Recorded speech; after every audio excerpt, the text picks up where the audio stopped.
Bismillahirrahmanirrahim. Alhamdulillah nahmaduhu wa nasta'inuhu wa nastaghfiruh wa na'udzu billahi min shururi anfusina wa sayyiati a'malina. May yahdihillahu fahuwal muhtadi wa may yudlil falan tajida lahu waliyyan mursyida. Amma ba'd.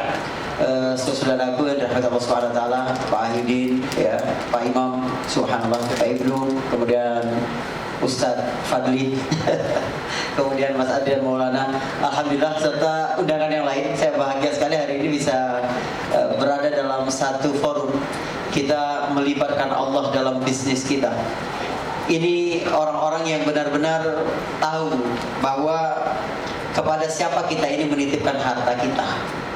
Teman-teman sekalian, memang edukasi penting, ya, karena kita nih nggak tahu bagaimana mengkapitalisasi pemberian Allah Subhanahu wa taala itu agar memberikan benefit untuk kita. Itulah guna wakaf, itulah guna forum-forum seperti ini. Hitungan kita itu beda dengan hitungan kapitalis, itu beda. Coba kita perhatikan di zaman Nabi Shallallahu Alaihi Wasallam misalnya. Saya ingin ceritakan kisah ini untuk meyakinkan kita ini sila experience. Artinya kejadian ini benar-benar nyata dan terus akan berlanjut. Irama yang sama. Kalau kita tidak mengambil pelajaran, maka kita lah yang paling celaka di situ. Sebab guru yang paling baik itu bukan pengalaman. Guru yang paling baik itu membaca sejarah. Umur kita ini terlalu pendek untuk melakukan pengalaman salah, Tidak. Kita berikan contoh. Teman-teman sekalian, kenapa ketidakadilan, ketimpangan ekonomi masih selalu ada di dunia ini? Kenapa? Selagi ekonomi kapitalis yang menguasai dunia ini, maka pasti problem-problem dasar kemanusiaan tidak mungkin akan bisa diselesaikan. Tidak mungkin. Sebab ekonomi kapitalis itu memang terlihat megah sekali, tapi dibangun di atas fondasi yang sangat rapuh. Sementara ekonomi berbasis wakaf, bisnis berbasis wakaf adalah bisnis panjang umur. Coba kita lihat, satu kapitalis, satu bisnis berbasis wakaf. Umayyah bin Khalaf dan Abu Bakar As-Siddiq. Ada dialog indah yang perlu kita rekam dan menjadi semangat dalam kehidupan. Orang memberitahu Abu Bakar As-Siddiq, Bilal bin Rabah, saudaramu sesama muslim, disiksa oleh tuannya Umayyah bin Khalaf. Bergegaslah Abu Bakar As-Siddiq pergi ke tempat kejadian.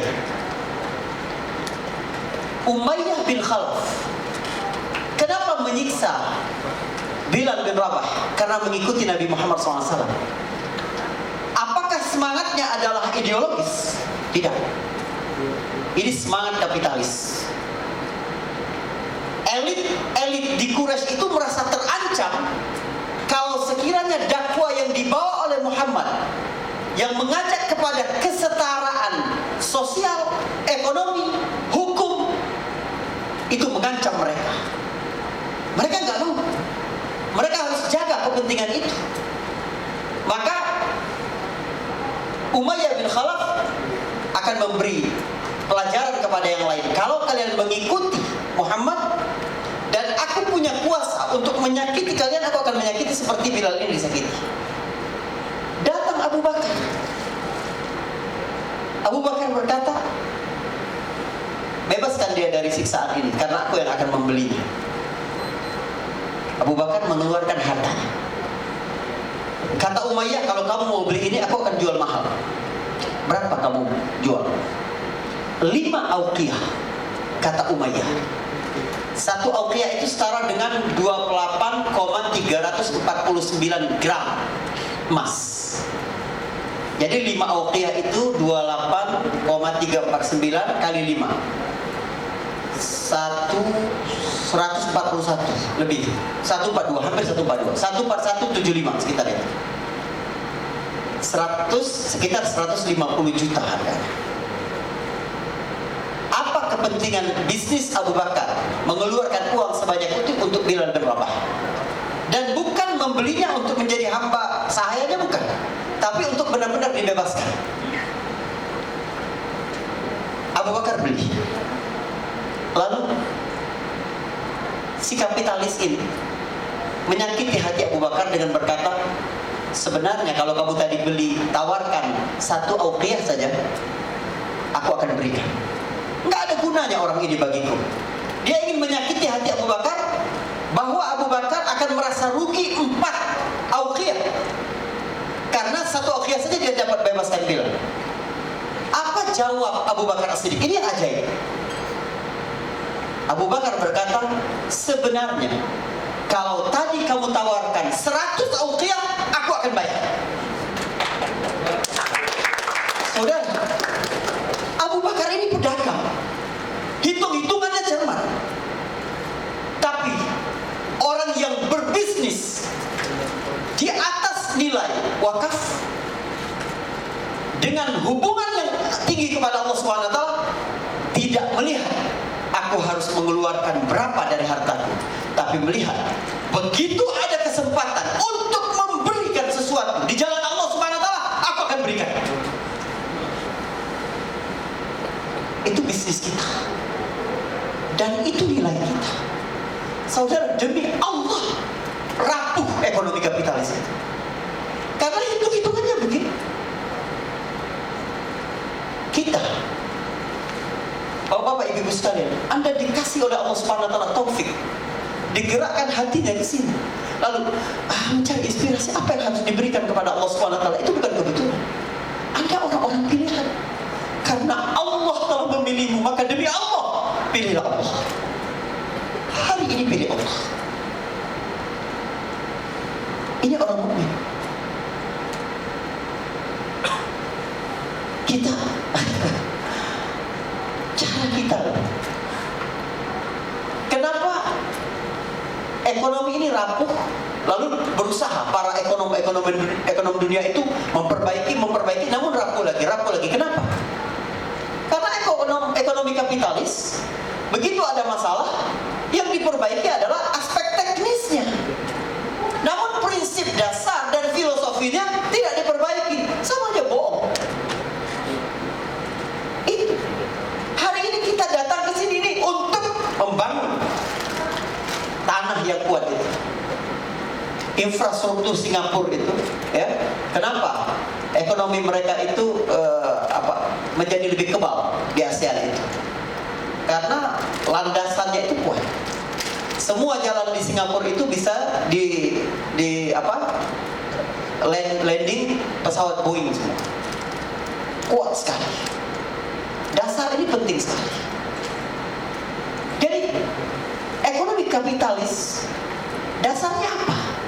Mengambil sebanyak-banyaknya. Coba bayangkan, orang yang berusaha mengambil sebanyak-banyaknya itu membahayakan dirinya, membahayakan orang lain, dan membahayakan sistem.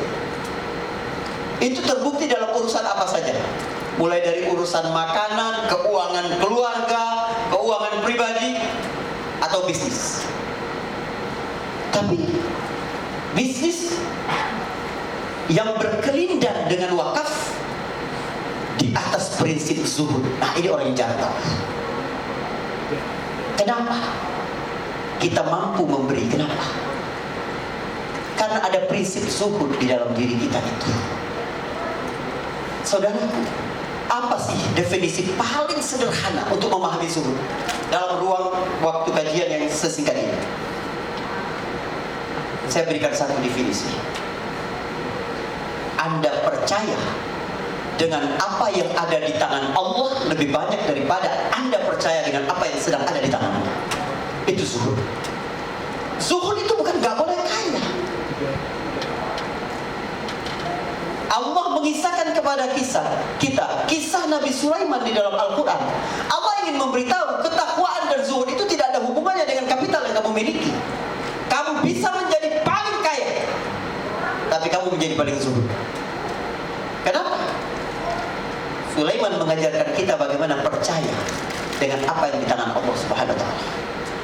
Kekuatannya kekuatan langit. Allah beri aku kerajaan yang tidak bisa disaingi oleh siapapun sampai hari kiamat. Ini yang terjadi dalam sejarah umat ini. Dan orang-orang dapat merasakan manisnya mengadu kepada Allah Subhanahu wa taala. Syahdunya suara azan, tangisan yang diam-diam di dalam sujud. Kenal akan segala keagungan Allah Subhanahu wa taala ini. Jembatan antara kita dan Nabi adalah jembatan wakaf. Wakaf yang membuat dakwah ini terus berlangsung sampai hari ini. Bilal sudah mati, tapi pahala Abu Bakar terus mengalir. Karena siapapun yang terinspirasi menjadi pendakwah kesetaraan manusia yang sesungguhnya, kemerdekaan manusia yang sebenarnya, maka ada saham Abu Bakar mengalir terus ke situ. Cara orang memandang Islam dari peristiwa Abu Bakar membeli Bilal bin Rabah ini besar sekali efeknya di dunia. Banyak orang-orang di barat situ yang terinspirasi kepada nilai Islam lalu mendapat hidayah dari peristiwa kecil ini tadi. Pertempuran antara ekonomi kapitalis dan ekonomi dengan Allah Subhanahu wa taala. Itu yang kita lakukan. Saya banyak contohnya. Ada bosanlah dengar bagaimana Nabi mulai berinfak, mulai berwakaf. Nabi menolak 2 anak yatim yang mewakafkan tanahnya untuk Masjid Nabawi. Nabi yang membeli, Nabi yang ingin wakaf sendiri. Coba bayangkan. Begitu ada kesempatan Nabi lakukan. Apa sih kurangnya ibadah Nabi itu? Masih butuh wakaf. Oh Bapak Ibu-ibu, kita ini nggak ada apa-apanya dibanding umat-umat terdahulu kalau kita mengandalkan amalan-amalan yang bisa kita lakukan ketika sehat, amalan-amalan yang bisa kita lakukan ketika kita masih hidup. Nggak ada apa-apanya. Ada mau ngandalin apa? Sholat. Umat Nabi Yunus, umat Nabi Nuh, umat Nabi Ibrahim, sholatnya 1000 tahun. Umat Nabi Adam 1500 tahun, 800 tahun. Kita rata-rata umur 60 tahun sampai 70 tahun. Balik baru umur 11 tahun, 12 tahun. Belum lagi waktu sia-sia di situ. Kebanyakan kita. Tapi kita berpikir apa yang tetap bekerja ketika jasad kita masih sudah ada di bawah tanah. Cuma itu yang bisa menyaingi kita dengan umat-umat terdahulu. Cuma itu yang membuat kita menjadi umat terbaik nanti. Menjadi pelopor-pelopor kebaikan ini. Itu yang kita lakukan. Samping saya ini Bang Zulfadli. Ini ulama juga ya. Tapi dia berjihad memilih jalan itu. Ya, adik kelas saya ternyata ini di Al-Azhar di Mesir. Jadi nggak usah dirahasiain Pak, nggak apa-apa. Ya. Tadi datang pertama saya dikenalin ya sama teman-teman di ACT. Ini Mas Fadil. Terus pas baca kartu namanya Fadli. Ini yang benarnya yang mana? Terus dia bilang panggil Mr. G Ustaz. Oke, saya panggil Mr. G. Tapi kalau sekiranya namanya ini adalah Fadil, maka itu mengingatkan kepada saya kepada menteri penting Sultan Salahuddin Al-Ayyubi yang mewakafkan tanahnya untuk madrasah. Dari situlah lahir generasi-generasi besar Islam. Itulah yang menghidupkan peradaban Mamluk di Mesir. Kalau sekiranya namanya Fadli, maka itu mengingatkan saya kepada menteri utama sebelum Salahuddin Al-Ayyubi. Nuruddin Zaki punya menteri utama namanya Abdul Fadl Muhammad bin Abdullah bin Al-Qasim ya Asy-Syaharzuri. Ada yang unik antara Qadhi Al-Fadil dan Abul Fadl. Apa? Keduanya mendapat jabatan penting.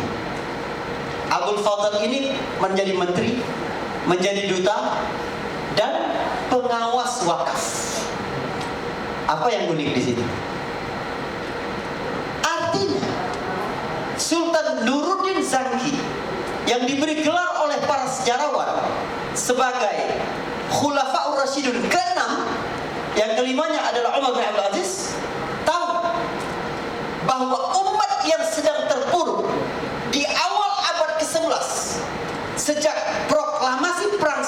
Perancis pada tahun 1095.